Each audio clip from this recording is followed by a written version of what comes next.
semuanya. Semoga kalian tetap dalam keadaan sehat, semangat, dan ceria. Pada hari ini kita belajar tema 2 kelas 4, selalu berhemat energi. Subtema 1, sumber energi. Pembelajaran 1. Tahukah anak-anak, apakah sumber energi itu? Sumber energi adalah segala sesuatu yang dapat menghasilkan energi. Contoh sumber energi adalah matahari, angin, makanan, listrik, baterai, air. Tahukah anak-anak apa saja manfaat sinar matahari bagi kehidupan kita?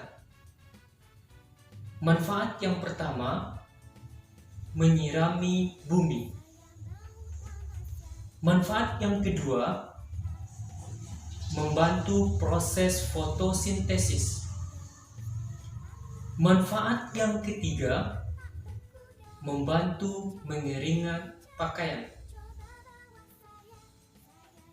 Manfaat yang keempat, membantu proses pembuatan garam. Manfaat yang kelima, membantu proses pengeringan ikan.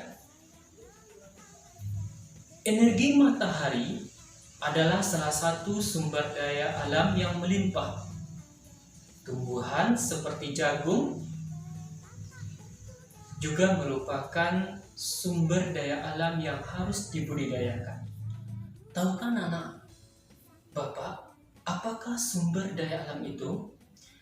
Sumber daya alam adalah sesuatu atau kekayaan alam yang dapat dimanfaatkan manusia. Sumber daya alam terbagi ke dalam dua golongan. Yang pertama, sumber daya alam yang dapat diperbaharui.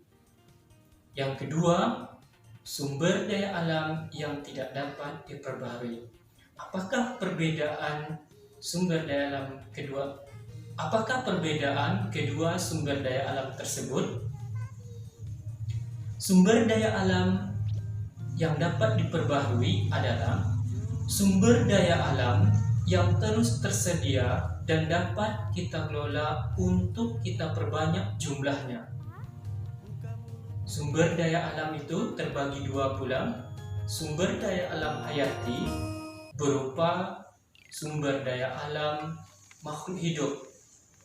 Contohnya tumbuhan, hewan,